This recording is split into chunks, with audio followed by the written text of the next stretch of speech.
నమస్కారం, welcome to Suman TV. నేను గీతాంజలి. అందరికీ దేవీ శరన్నవరాత్రుల శుభాకాంక్షలు. ఇవాళ 3వ రోజు. ప్రత్యేకించి ఈ దేవీ నవరాత్రుల్లో 3వ రోజు అమ్మవారిని ఏ విధంగా కొలుచుకోవాలి, అమ్మవారి విశిష్టత, ఎటువంటి నైవేద్యం సమర్పించాలి, మనం ఏం నేర్చుకోవాలి, అసలు ఈ విషయాలు మనకు తెలిపేందుకు ప్రస్తుతం మనతో పాటు శ్రీ విద్యా ఉపాసకురాలు, లలితా పరివార్ ఫౌండర్, ప్రముఖ ఆధ్యాత్మికవేత్త అరుణా పేరి గారు ఉన్నారు. వారితో మాట్లాడి మరిన్ని విషయాలు తెలుసుకుందాం. అమ్మ నమస్కారం. నమస్కారం. శ్రీమాత్రే నమః. శ్రీమాత్రే నమః. దేవీ శరన్నవరాత్రుల శుభాకాంక్షలు. మీకు కూడానమ్మా. మరి 3వ రోజు అమ్మవారి అవతార విశిష్టత ముందుగా తెలియజేస్తారా? తప్పకుండానమ్మా. ఈ 3వ రోజు అమ్మవారు చంద్రఘంట ఈ రూపంలో అమ్మవారు వస్తుంది. ప్రథమం శైలపుత్రీ చ, ద్వితీయం బ్రహ్మచారిణి, తృతీయం చంద్రఘంటేతి. చంద్రఘంట. ఈ చంద్రఘంట అని పేరు ఎందుకు వచ్చింది? ఇప్పుడు మనం ఒక్కొక్క స్టేజ్ చూద్దాం. తొలిలో అమ్మవారు బాల్యావస్థ, రెండోది అమ్మవారు చదువుకు అంటే కుమారి లాగా కొంచెం ఆవిడ పెద్దదయ్యి ఆవిడ తపస్సుకు వెళ్ళింది. ఇది మనం యవ్వన అవస్థ అనుకుందాం, కుమారి అవస్థ. కుమారి అవస్థ అయిన తర్వాత ఏమిటి? ఇప్పుడు అమ్మవారికి అభయం ఇచ్చాడు కదా శివుడు, తప్పకుండా అంగీకరించారు కదా. మనం నిన్న చెప్పుకున్నాము, ఆయన వివాహానికి అంగీకరించారు. ఇప్పుడు ఇక్కడ అమ్మవారు వివాహ సమయము.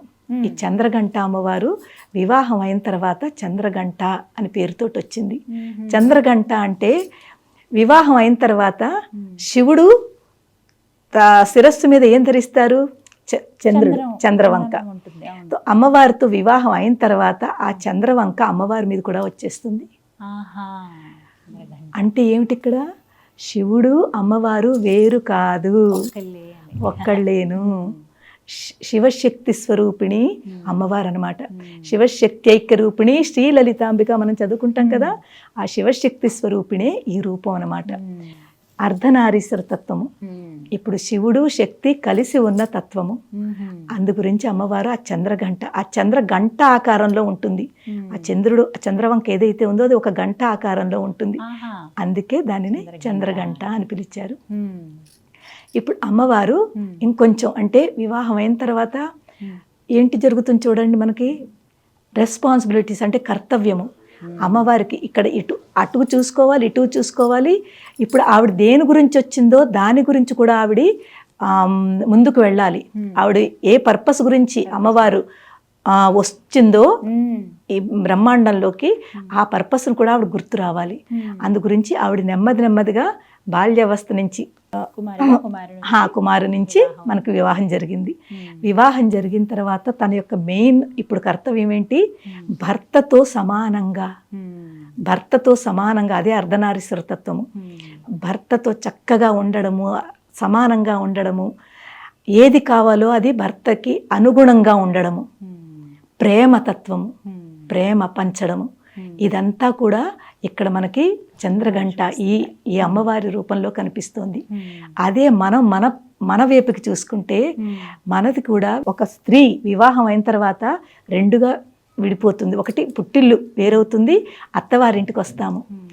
ఇక్కడ పుట్టింటికి మంచి పేరు తెచ్చుకోవాలి, అత్త ఇంట్లో కూడా తెచ్చుకోవాలి. ఒక్కసారి అత్తింట్లోకి వచ్చిన తర్వాత ఒక రకమైన భయంతో ఉంటాం కొన్నాళ్ళు. ఒక్కసారిగా కొత్త చోటుకు వచ్చాము. కొత్త చోటుకు వస్తే మనలో ఒక భయము, ఒక అలజడ ఉంటాయి. కానీ ఇక్కడ ఏమిటి? మనకి అమ్మవారు మనకి ఏం నేర్పుతోంది? భయం లేకుండా, భయం లేకుండా ఇక్కడ ఎలా ఉన్నావో, ఎలా పేరు తెచ్చుకున్నావో అక్కడ కూడా అదే ధైర్యంతో అలాగే ఉండు అని అమ్మవారు మనకు ఒక సందేశం ఇస్తోంది. అక్కడ వాళ్ళను కూడా ఎంత ప్రేమతోటి చూసుకో. ఎలాగైతే అమ్మని నాన్నని ఎంత ప్రేమగా చూసుకుంటామో ఇదే ప్రేమ అత్తమామలను కూడా ప్రేమించు.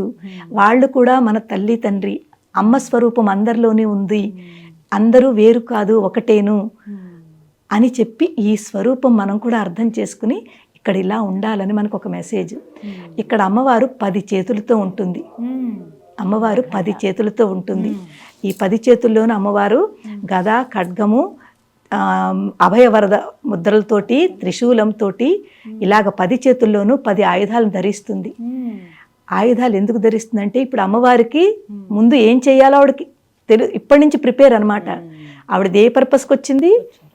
మహిషాసుర మర్దన్ని మెల్లిమెల్లిగా ఆవిడ ప్రిపేర్ అవుతోంది. అంటే తన ఒక రూపము తనలో అవసరం వచ్చినప్పుడు ఇవన్నీ కూడా నేను యూజ్ చేస్తానంటే ఇవన్నీ కూడా నాకు అవసరం ఉన్నప్పుడు నేను తప్పకుండా అంటే ఉపయోగిస్తాను. ఈ అస్త్రశస్త్రాలను కూడా అవసరం ఉన్నప్పుడు ఉపయోగిస్తాను అని ఒక చక్కటి ఒక అవతార రూపంలో మనకి అమ్మవారు దర్శనమిస్తుంది, చంద్రగంట అనే రూపంలో. మరి అలంకారాలలో 3వ రోజు ఏ అలంకారం అమ్మా? ఇప్పుడు ఇక్కడ అలంకారం వచ్చేసరికి ఇక్కడ ఒకటి మనం తెలుసుకోవాలి. యా దేవీం సర్వభూతేషు క్షుధారూపేణ సంస్థిత నమస్తస్యై నమస్తస్యై నమస్తస్యై నమో నమః. క్షుధారూపేణ అంటే ఆకలి, ఆకలి క్షుధ అంటారన్నమాట సంస్కృతంలో. ఇక్కడ అమ్మవారు అన్నపూర్ణాదేవిగా అలంకరిస్తారు. అన్నపూర్ణాదేవి అంటే తెలుసు కదా మనకి, అన్నపూర్ణ మనకి పరమేశ్వరుడికి భిక్ష ఇచ్చింది. మనకి చక్కగా అన్నపూర్ణ అష్టకం ఎంత అద్భుతంగా ఉంటుందో మా అన్నపూర్ణ అష్టకంలో మనకి తెలుస్తుంది. అన్నపూర్ణ అష్టకంతో చక్కగా మనం పూజ చేసుకుని శివుడు లాంటి పరమశివుడే అమ్మవారి దగ్గరికి భిక్షకొచ్చారు. అన్నపూర్ణ తత్వం అంటే ఏంటి? సర్వ సంపదలు ఇచ్చే తత్వము. ఆవిడ తప్పకుండా ఆవిడ ద్వారా మనకి ఆ సర్వ సౌభాగ్యములు సర్వ సంపదలు మనకి ఇస్తుంది. దేనికి లోటు లేకుండా చూసుకుంటుంది. అదనమాట, దేనికి లోటు లేకుండా చూసుకుంటుంది. అది అన్నపూర్ణతత్వం అంటేను. అందుకే అన్నపూర్ణ అమ్మవారిని ఇక్కడ అలంకరణగా తీసుకుంటారు. ఇక్కడ అమ్మవారికి నైవేద్యం వచ్చి కొబ్బరి అన్నం, చాలా మంచిది. కొబ్బరి అన్నము నైవేద్యం కింద పెట్టి ప్రసాదం కింద మన ఇంట్లో వాళ్ళందరికీ పంచుతారు. ఇక్కడ అమ్మవారి నుంచి మనం తెలుసుకునేది ఏమిటి? అమ్మవారి యొక్క నైవేద్యము కొబ్బరి అన్నం చాలా మంచిది.